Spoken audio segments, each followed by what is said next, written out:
For all of my fellow aircon babies out there.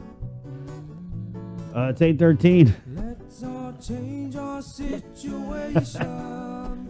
Spread the positivity around. Good morning. Let's go into the Zoom room here, where we have the CEO, president. I'm not Uncle Carl. I already forgot what they call you. Are you the president, the CEO, The GM. the GM? President and CEO. They changed that several years ago. Right. I guess it's supposed to carry more weight when you go off into the Asian countries instead of the manager or whatever. Right. So it does make a difference when you're introduced to. That's what they said anyway. So I'll take it for what it's worth. So did you get in trouble last week when you came out and said? I always do. I know, but I just remember because I Well, don't. With the bars, we're talking about the bars, guys. So Uncle Carl came out last week and he was like, "Enough already. Open the bars. Look this." Maybe not quite like that, but Or was it like that? Are we on the air already? yeah, we're on the Yeah. air. Yes. Hey. Okay.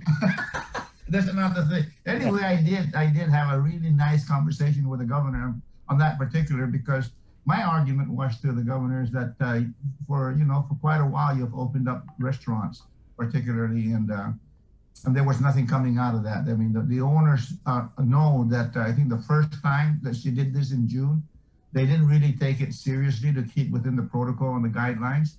And then she shut it back down. I said, Governor, you work very closely with Mary Rhodes at the Guam Hotel and Restaurant Association and Christine Belletto at the Chamber of Commerce. And they set up the protocol for all of these various businesses that really want to participate, open up, and let's get our economy moving locally.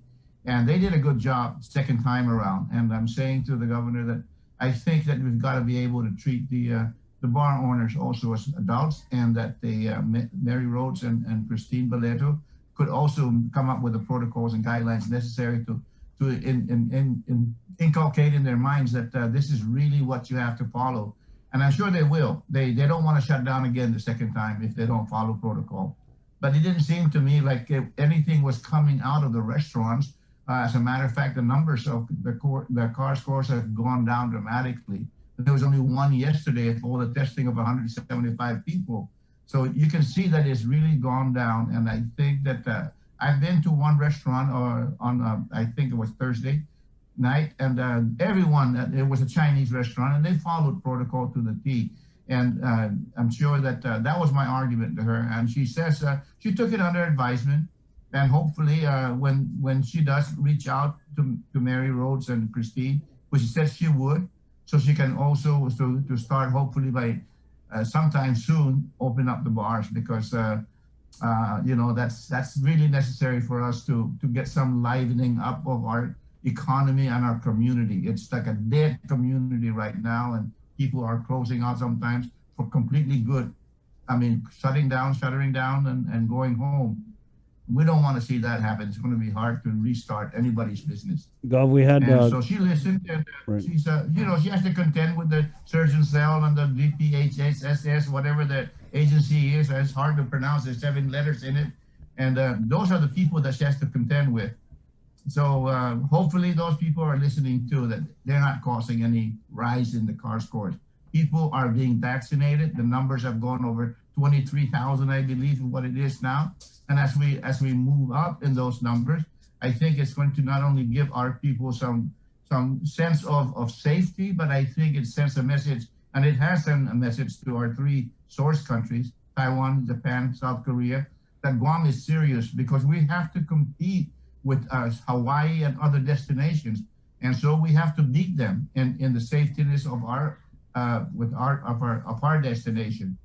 So we have to show them that, we're going to take go through a sort of a rehearsal process with our own economy opening up, and see how they do with the so-called new normal and going into different restaurants.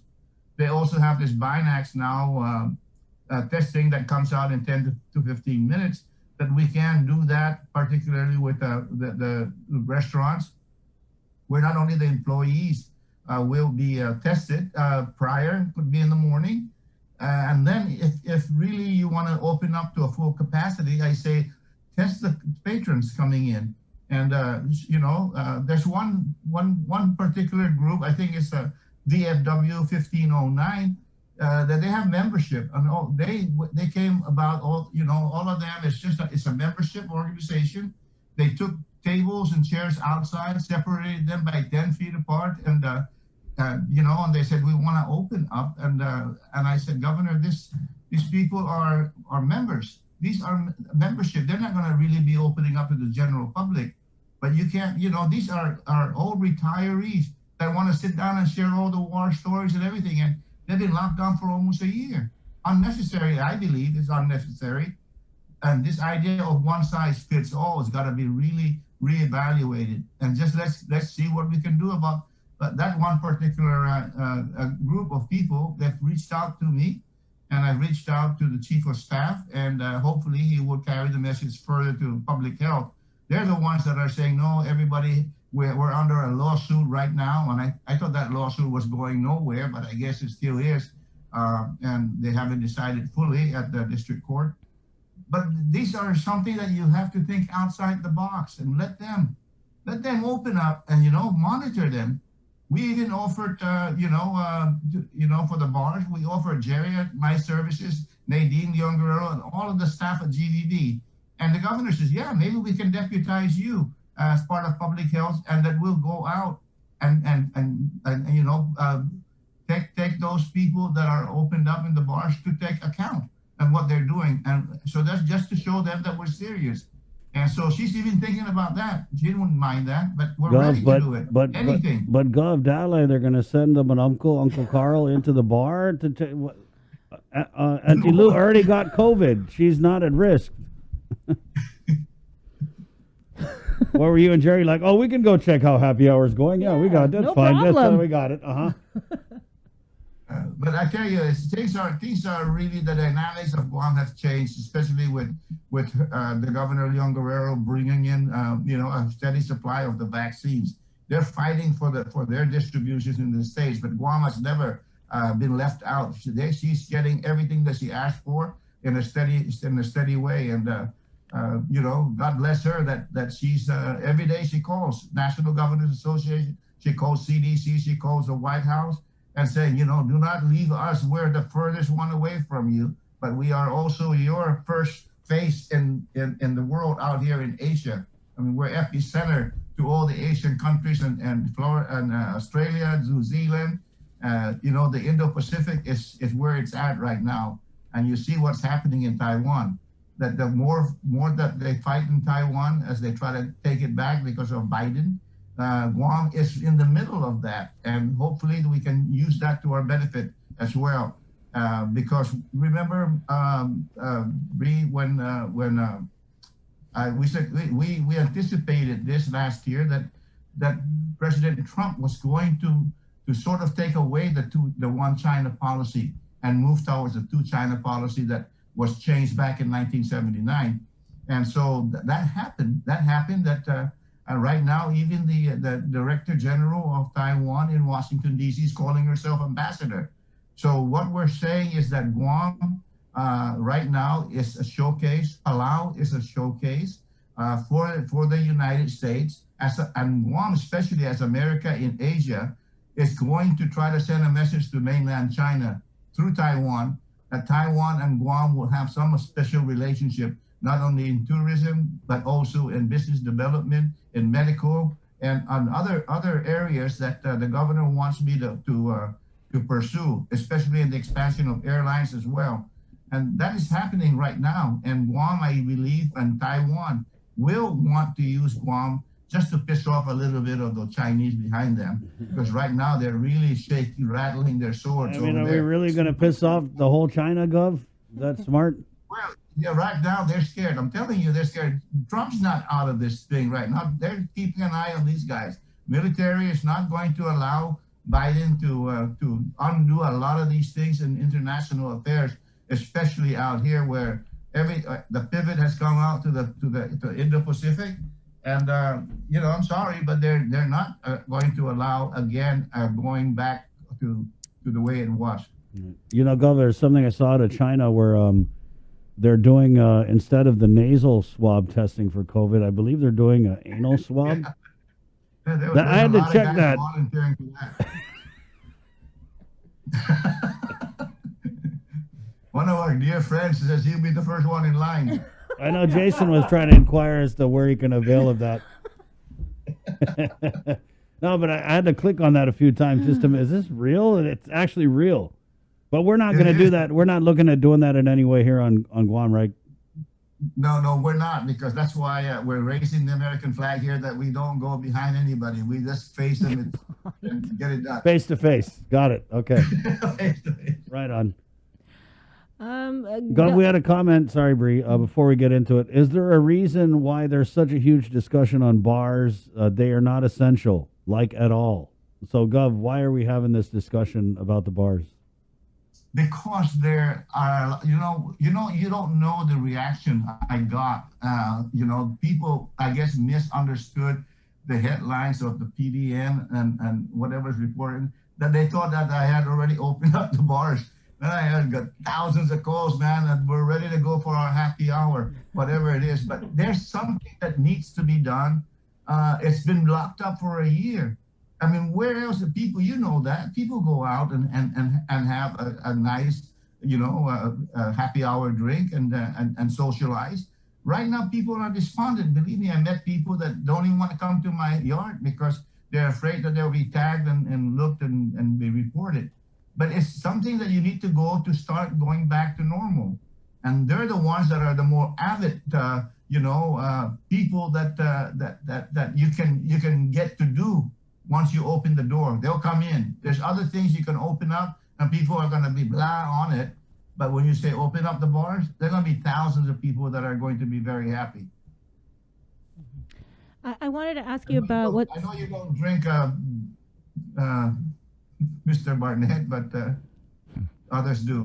Right on. Saipan, they're getting ready to reopen tourism. Initially, it was supposed to be this month, but now it's going to be in February. They're talking about some agreements they need signed with the Korean government, but it gives them more time to work with the MVA and the businesses over there to get Saipan ready. What about for Guam? I know that we reported that you had indicated that we're looking at possibly reopening tourism in April. So what do we need to do today and April to get Guam reopened? As they say, the best laid plans, right? Hawaii has been trying to sort of corner the market on good publicity, that they're ready and they have all these different methods and plans. And then all of a sudden they take a step back. It didn't work. And not only did it work, that the dynamics is that the source countries are the one that really make the determination when they're going to start leaving their countries, when the airlines, especially their airlines, are going to start moving out. Our job here is, especially Jerry and I, are trying to get Guam into the front of the line for the airlines particularly, because if they forget us, well, they open up piecemeal all the different aircrafts to the various parts of the world. Guam, we're trying to sell them that this is America in Asia. I keep repeating that. And I think that we're going to go back again to our marketing efforts in the past 25 years, where they show families that are getting on the plane and people flying, or businessmen flying, and in 3 hours they're already at the Manila golf course or the Tolopoko golf course. While this other couple that got on going to Hawaii are still sitting in the plane for 5 more hours.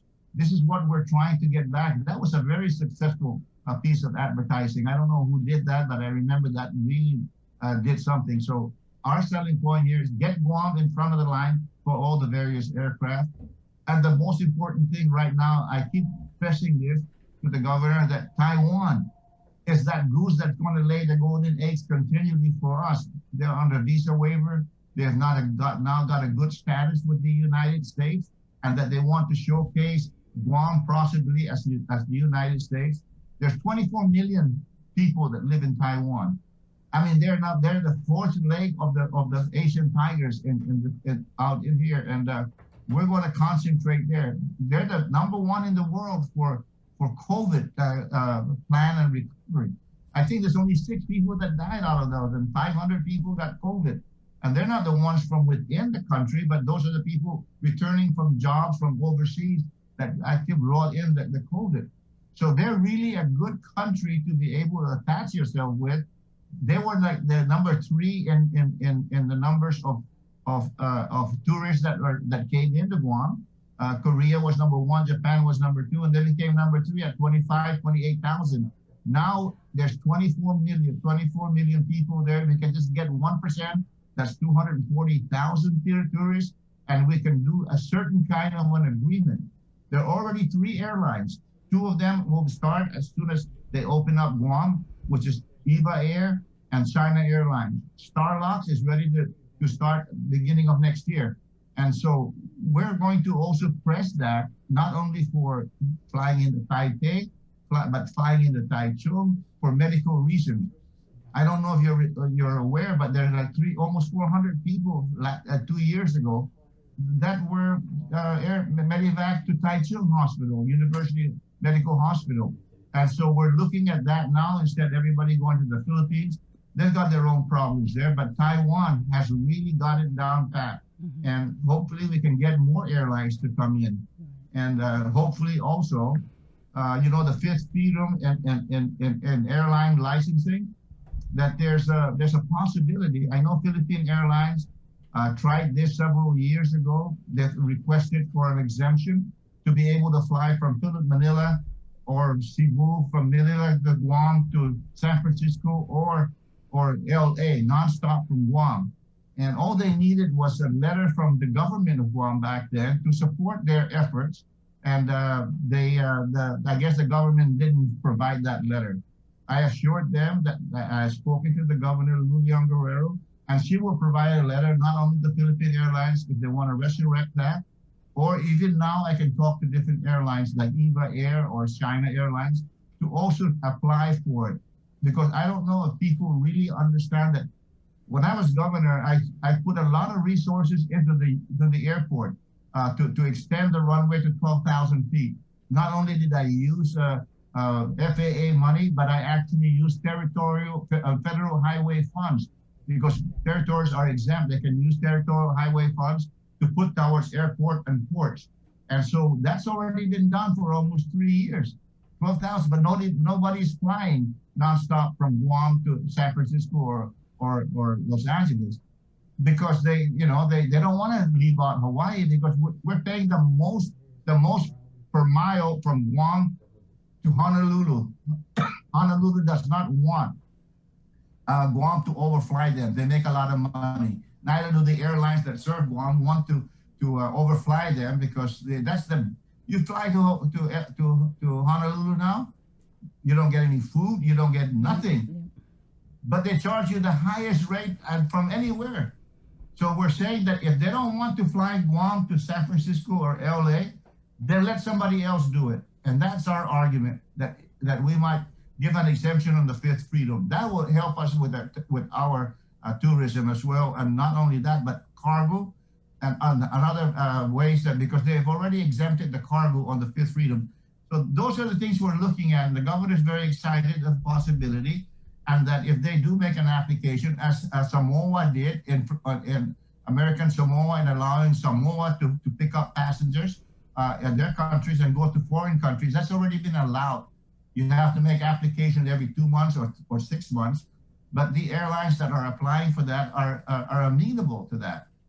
So we want to do that. We want to put pressure on those people serving us, that we're not going to be the pawns out here to pay the highest rate ever possible in flying. You know that. I don't have to keep explaining that. We are paying to the nose. Yeah. And we don't even get the service we demanded. I used to be a member of the Continental Air Micronesia Management Committee. And the first thing we do is to protect our people out here, protect not only the employees, the flight attendants, the mechanics. We always oversee them. But now we are just a bunch of nothing out here as far as I'm concerned. We are the lowest of the low. So is that what we're kind of looking at, just back to what you were talking about with Taiwan? Is that the plan currently, is to focus on opening this, I guess, travel bubble between Guam and Taiwan? Kind of like what Saipan is doing with Korea? Well, I don't think that's going to pan out right away with Korea. Korea is a very dynamic. It's not easy to they'll change from one day to the other. But Taiwan has been steady from the outset of their numbers and their protocols. So they don't even want us to come there yet until like June. As you know, they want to make sure. But we're really pressing it, and the governor also is going to make a first trip to our source country, to Taiwan. And so hopefully we can do that earlier. But yes, we are in constant touch with Paul Chen, the Director General, and Stephen Shu of the TECO, the Taiwan Economic Council. And so we are looking at that. The rest are just like, man, we can't plan for that, because when you got your plan together, Korea suddenly says, oh, we've got a spike. We're not going to send our aircraft there yet until 3 or 4 months later. So like I said, the best laid plans are just that. That's what it is. It's not under our control. So some of that we can control here by, I said, opening up the bars, opening up the businesses, getting people used to the new normal, as they say it. I don't know. To me, that's a hoax kind of thing anyway, to talk about new normal when it's really not necessary. But we're going to do it. We'll follow their protocol because everybody else is doing it. So that's what we're trying to do. Get ourselves moving locally so that we can know what to do continually, not just for 1 week or 2 weeks. I wanted to give you an opportunity to respond to what one of our viewers is stating. Paloma Ramos writes, with the numerous new strains and the uncertainty around the effectiveness of the current vaccines against them, tourism probably should be one of the last things to reopen. How would you? Well, I don't know why he would say that. I mean, once you put your right protocols in place, you've got your testing in or out, testing from other countries. We'll put all the various things, and once you put your vaccinations in place here, that sure, we get a cold. Everybody had a cold before. Somebody had their own regular flu before, but we didn't lock it down. I mean, we survived it. And with the vaccination, you know, you've got a very, very good defense not to get very seriously ill with it. So sure, the governor is very, very wary about watching out for the people of Guam, but we're not going to go into doing something like that that's not safe, especially for our citizens first. But tourism is going to be has always been our lifeblood here, under our own control, if I can say that. Certainly not the military. The military would come and go, and they determine their own, but now we're doing well with that. But tourism has always been, it provides about 20,000 employees, 18 to 20,000 employees, and it impacts like $6 billion worth for businesses. So if you don't do anything with it, we can all sit here and just melt away or rot away within ourselves. And people are leaving the island. They are leaving the island. If you go to Florida, you know, it's like they've never even closed down. They're doing all right. When we discussed reopening tourism last year, and then, you know, we had the surge, but to the lead up to the reopening of tourism, there were all these plans. We were going to clean up Guam. We were going to do, you know, spruce up the island, the parks, everything. Are we going to see that rolling out again anytime soon? Yes, and it's probably going to be mostly voluntary. Our funds, the Guam Visitors Bureau, is going to have to go back to the inception of the Guam Visitors Bureau, where we get seat money. We have almost zero coming in on funds like that. And so we're going to have to do a lot of volunteer work with the community again, as we did. But we're going to have to be able to go and get some non-TAF money from the legislature. Hopefully the governor has really been receptive, that when she does see that they lifted the restrictions on allowing for the GVB to be able to get money from the CARES Act, that she would set aside money for us. We need to have enough funds to be able to start all over and move our tourism economy forward, because the funds aren't coming in almost a year. Very little of money coming in. So we can talk about sprucing it up, and we can't afford to pay for our maintenance crew that we had contracts with. We had to cancel that. We had to cancel a lot of various activities from the Guam Visitors Bureau. So even Department of Parks and Recreation, they're short-handed. So we're going to have to start moving again. Once we feel that the governor says we are sufficiently vaccinated, now maybe we can do a lot more going out there and volunteering, and people can be mixing up and not worry about infecting each other. So that's what also is always a setback, is that you don't know whether you want to group up and go start cleaning up these places. It still costs money, but hopefully we'll continue to do that. Once they tell us it's safe enough to gather somewhere and spruce up the island, we will do that. This April timeline that you're looking at to reopen tourism, is this something that the governor is agreement with?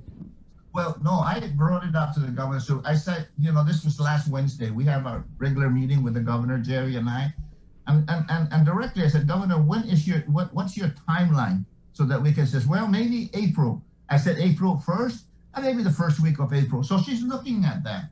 And so in her mind, she's already been discussing it with her surgeon cell and the public health. But yeah, she's not against it. She's trying to do it as quickly as possible. She's very concerned that she needs tourism to open up. She knows that. So, then I jump back in and I say, open the bars too, please. Look at Chris. Chris. I just want to... You don't know how many people come to us. I mean, they really mean it. I mean, they feel it. You can monitor them. Jerry's already making a badge for himself. What about weed? Yeah, weed in Tumon. Let's talk about weed in Tumon. Oh, listen, when you're drowning, and right now drowning, and then you're going to throw out other anchor into that person to, you're not going to say, let us get out of this weeds first, man. We can't recover when you throw another impediment into the way. I said, leave out this. All the surveys in our source countries, they don't want to come here. If there's weed sold and legalized, they even put them in jail if they come back after smoking, let's say in Guam.